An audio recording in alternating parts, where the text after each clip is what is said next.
Sit back and relax, because today we are going to be doing something very fun. I want to talk to you guys a little bit about the history of the champion Nidalee, as well as one of the best top laners to ever play competitive League of Legends. I'm sure plenty of you are familiar with the name HotshotGG. Hotshot, of course, is the founder and former owner of Counterlogic Gaming, and he was their star top laner for the first number of years of their existence. It's tough to describe what CLG was able to accomplish in their early years, especially compared to their modern lack of success, but it's probably worth mentioning how even though CLG has not done anything in the past 5 years that's really worthy of note, they remain a relevant organization pretty much purely based off of their history and just how impressive and dominant they were in those first early years of League. Now, the first roster of CLG had plenty of different impressive players, Big Fat GG, Chowster, all sorts of impressive talent, but I would argue that the star player and the big dynamic force was Hotshot himself. Now, I'm sure plenty of players would love to say that that's just hogcock and that Hotshot got carried by this amazing roster he assembled, but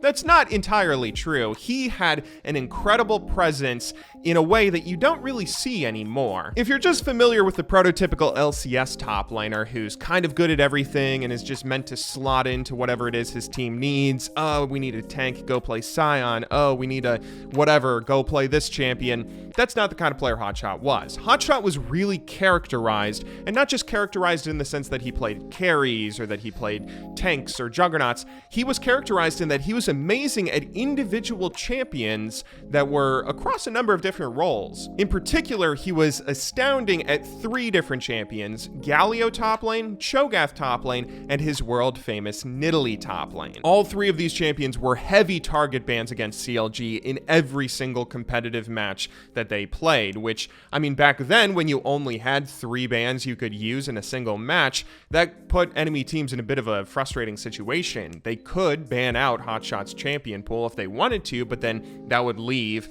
free overpowered champions to every other player on CLG. My favorite example of a team trying to get around this was in the first international tournament of Season 2 named IEM Global Challenge Cologne. TSM ended up facing against CLG for the grand finals, which in Game 3 they tried something interesting. They banned away Hotshot's Galio as well as Jax, who was a fairly popular and overpowered top laner Hotshot had been playing around with recently, and then they first picked Nidalee themselves, denying Nidalee that way. This, of course, still let Hotshot have Cho'Gath, but it took away some of his better champions. But he was still good enough with Cho'Gath that CLG ended up winning that tournament and were recrowned as the best team in the world at the time. But it's also worth noting that Nidalee, I mean, he wasn't playing Nidalee because Nidalee was good. He was really the only top laner playing Nidalee in competitive play at that point. You weren't banning Nidalee because Nidalee was a good champion or because he was a one-trick with her, that if you ban Nidalee away from him, then he just became a much worse player in the way that you might expect a one-trick to have a huge drop-off in skill. Rather, you were banning Nidalee because he was so good with Nidalee, if you let him have it, you lost the game. Doesn't matter how good the rest of your team is. Doesn't matter how good everyone else on your team is, even if you have like a top laner that just tries to not die to him, not get killed, and farm up till late game. It didn't matter. You would lose the game. And this was particularly astounding because, as I said, Nidalee's not an overpowered champion, or at least she wasn't to a point where you were seeing every top laner try and run Nidalee. It was just Hotshot in this specific, really fun build that he crafted. The build essentially revolved around using the old Guinsoo's Rage Blade, which this was an item that was really interesting and kind of bad on most champions. The way it worked was every time you either used an ability or auto-attacked someone, you would gain stacks of a passive, where you would get, I think it was 4 attack speed as well as 6 ability power every single time you autoed someone, and that would stack up to 8 times, and essentially what you were trying to do was use abilities and auto-attacks to stack up to 8 times and then continuously use them in a team fight so that you were able to keep your 8 stacks. If you weren't doing something for a period of time, then you would lose them and have to stack again. Now, attack speed and ability power, those don't really go together on most champions, especially back in Season 1 with the limited champion pool that existed, and having it be conditional as well, having to get 8 stacks made it hard to pull off anyway. It was impressive if you could get a bonus 48 ability power and bonus 32% attack speed if you got those max 8 stacks, but I mean, who's going to really benefit from that? AP casters were much more burst-oriented back then, and there weren't really AD carries or any auto attackers that would also synergize with AP. But Hotshot realized something. He realized that Nidalee synergized with both. Nidalee is a ranged auto attacker who can, do pretty dang well in laning phase if you're getting attack speed and if you're getting a lot of auto attacks off of someone. And she also has a lot of AP scaling. Her her heal ability scales with AP, as well as her spear, both scaled with AP. And if you were to get max stacks of Guinsoos on her, then she would actually be able to just 1v1 anybody in the game, pretty much. Not many characters could deal with those huge bonuses that she would get. But again, it is conditional still. You had to be continuously auto-attacking or spamming abilities to get those max stacks of Guinsoos, but that worked with Nidalee because firstly, being a ranged character, it was easier for her to auto-attack minions and champions in laning phase and continuously keep up stacks that way. But on top of that, you also had your W, the pounce that Nidalee has when in cat form, as well as her ultimate, her transformation between human form and cat form, where both of those had, I think, no cost or maybe a very low mana cost on her W. So Nidalee can just continuously spam her abilities throughout a match and theoretically always have 8 stacks of her Guinsoos throughout the entire game. It wasn't a super easy strategy because you couldn't just face roll the keyboard or always auto attack people. If you're going forward to get auto attacks on someone and you're in a weak position where they can engage on you, then that's, you could end up getting yourself killed. And on top of that, you also have to worry about stuff like if you are using your ultimate to transform into cat form or human form for the sake of keeping your Guinsoo stack up, then you would also have to think, okay, is this going to be okay for me to stick myself in human form or stick myself in cat form for the next 10 seconds while the ability is on cooldown? I'm not going to get ganked or have my opponent take advantage of me in any sort of way, am I? This kind of playstyle wasn't, it wasn't the hardest thing in the world compared to like StarCraft and some of the other popular games at the time, but it was still, one of the only high APM strategies in League of Legends, and Hotshot was able to perfect it to a point where he drew the near 100% Nidalee target bans whenever CLG played competitively, and he eventually single-handedly got Nidalee nerfed with a big slew of nerfs that some people call the Hotshot nerfs. After those nerfs is the time period when Nidalee started to come off the rails a little bit, and you started to see a lot of builds and strategies that were a lot less skill expressive and not really very fun to play or watch. Hotshot hated a lot of these, I know. I think the first build that came forward was the Atmogs Nidalee, which was a build where you built Warmogs, which gives you a lot of health as the modern Warmogs does, as well as Atma's Impaler, which gave you bonus attack damage based on how much health you had. And this was just a strategy that a lot of top lane bruisers used, where you would be trying to get very tanky and then get bonus attack damage with the Atma's Impaler that, it wasn't very skill expressive, and it was kind of the antithesis of everything Nidalee was. And then after that, of course, there was the AP Nidalee phase where people just started taking Nidalee mid lane and building full AP. This was because her spear, which dealt more damage the further the distance traveled, that scaled with AP, and it had a really good scaling ratio, so you could build full AP and then just poke enemies down by spamming spears, which you never really ran out of mana. You also had crazy heals because of your E scaling with ability power as well. And Nidalee, that was a phase that a lot of people still hate today, people's big complaint with Zoe when Zoe was released is that, oh, this is just like Nidalee, that old AP Nidalee that everybody despised. So eventually that got nerfed, and then Nidalee was moved to the jungle, and that's pretty much where she's been up until today for the most part, right? She's, the jungle is probably a better position for her to be in than the old AP Nidalee mid lane and Atmogs Nidalee top.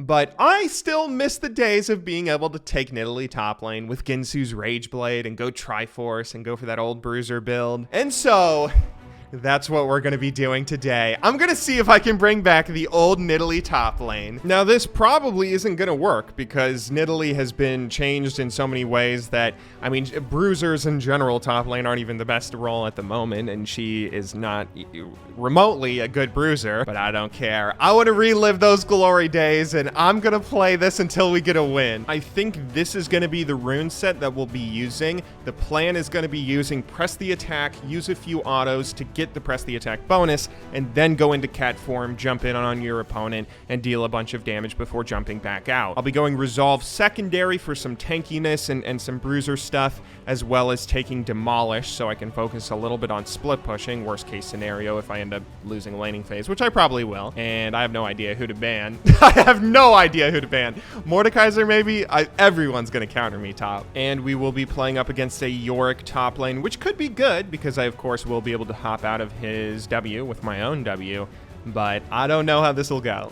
I'm excited for this, but I'm not expecting it to work. I'm also going to start with a Doran's Blade as well as a health potion. Part of the reason that Nidalee was able to work for such a long period of time was really the fact that you had the ability to harass like a ranged harasser in laning phase, as well as turning into the cat and then going into a more bruiser, tanky kind of mode later on with a threat of a lot of damage. That means I'm not going to be a dumb big dummy who just goes and does dumb AP stuff. We'll also have to use the brushes top lane to get the bonus movement speed and everything with our passive for sure. And here we go. Oh God, this is bringing back so many memories. Oh, dude, this is putting a smile on my face.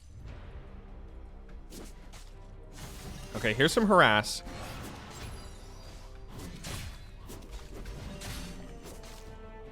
He's really going after me.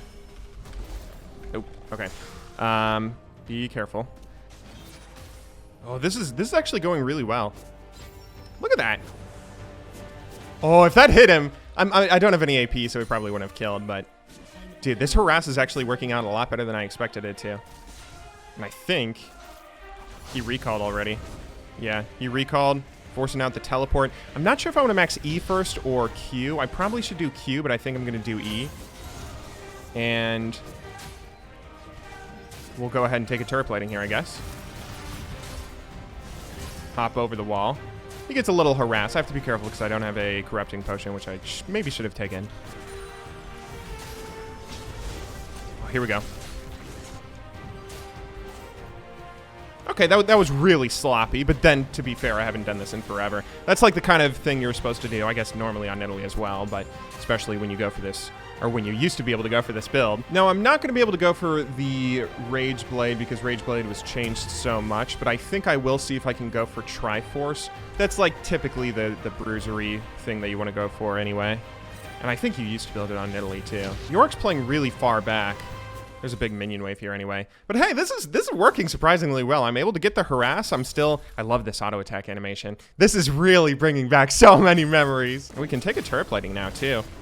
You know, I don't want to say this is actually any good, but if any meta could see Nidalee top lane come back and be somewhat viable, it would be now, where you could use the superior laning phase to then go after people for the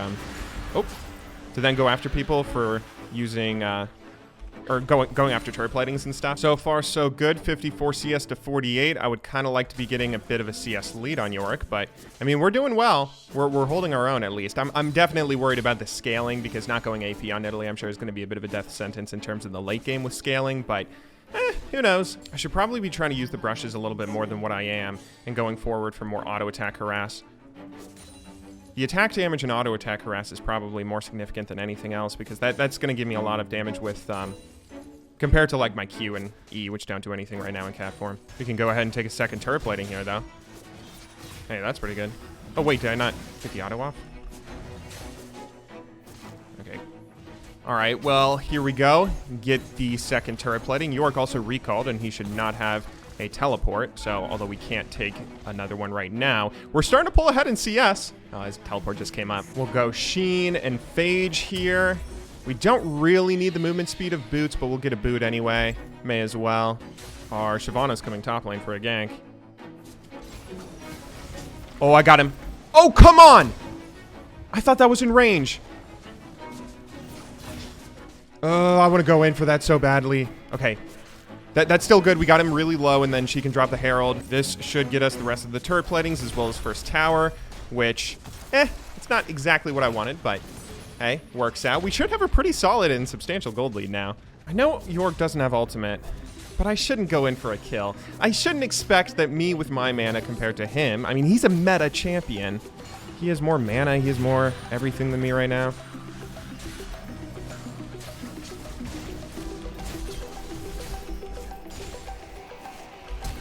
Oh, I didn't need to flash. Oh my god, we just solo killed someone on Nidalee top lane in season 10. You actually have no idea how happy that makes me. All right, now we're gonna see if we can maybe split push a little bit, get some counter jungling in, maybe even see if we can catch Nocturne out.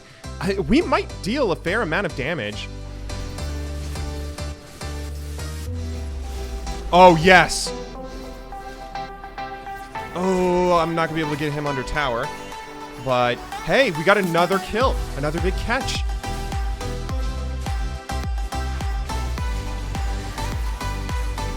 Oh my word! Dude, I'm 3-0! This is only flex queue, but I am 3-0 right now in a ranked game, kind of technically a ranked game mode with Nidalee top lane, Nidalee Bruiser top lane, no AP items. We'll go ahead and take a second tower now. It looks like our teammates are winning their own lanes, so we're gonna go ahead and win the game. But I mean, it's not like we got a ton of help top lane or anything. One gank from Shyvana, and that was it. Thank you for the gank, by the way. But this is, I'm loving this so much.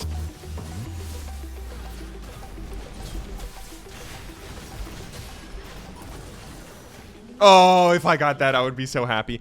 Okay, we get a kill there. That's an assist. I actually have no idea what I should build now. I'm not too sure. I'm thinking maybe we could even go for this, just Hex Drinker for the sake of brand and some of the AP that they have, because I kind of want to see if we can make it through the game without dying. Oh, I was so early there. I was so early there. Shoot. And the rest of their team was there. Okay, so much for not dying, but hey, still 3-1-1. I might want to teleport in here just for the sake of fighting with the Drake, because I can. I do have teleport, and you know, I'm actually thinking maybe I should take Ignite top lane instead of teleport. Oh, I landed that.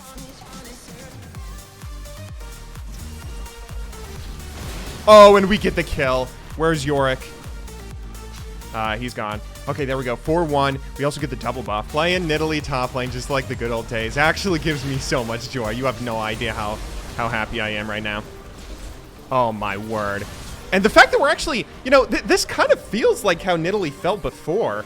I don't want to say that she's actually good, obviously, because this is only flex queue, and it's certainly possible this Yorick is inexperienced, but we were able to hold our own in the laning phase, use the ranged autos to both harass and get some easy CS. We didn't get really a big CS lead or anything, but we were able to take that farm and transition it into a bit of a mid-game to late-game power spike with Triforce. Like, I'm tempted to say that obviously Nidalee top probably isn't good right now, but she might be playable, which just that would make me so happy. Oh, but I'm not doing anything here. Now I'm thinking maybe I should try and work out a proper build with her with cooldown reduction and everything, because it does look like my cooldowns are a little bit longer than what they were back in those early seasons, and right now I only have 20% CDR. Oh, here we go.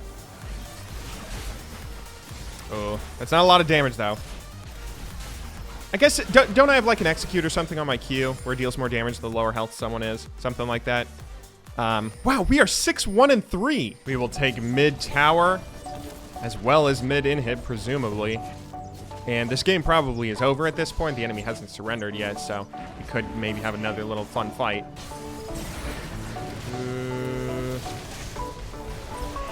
There we go. I mean, they're all in Fountain. I'm not going to be able to really get another kill. I'm not jumping in now. Maybe I should see if I can incorporate like one AP item along with some CDR into the build. That could help out both with some of the Q damage later on, as well as helping out with the CDR issue. But, oh my god, what was our final score there? Wow, we got an S rank. Or an S-. We got an S- playing Nidalee top lane Bruiser in Season 10. 614, 10,000 gold. Doubling Nocturne's gold. We even got an honor. Dude. Oh my word. How did we just do that? Oh, that makes me so happy. Good game. Well played. I was recording that, right? I better have been recording that. Oh my, I am actually, I say this about every champion, obviously, as you guys have learned if you've watched more than one of my videos, but I am actually going to play more Nidalee top lane in the future. Good game. Well played. I hope you all enjoyed watching this video. I will see you in the next one, but until then, thank you very much for watching. Good luck in solo queue, and have a wonderful day.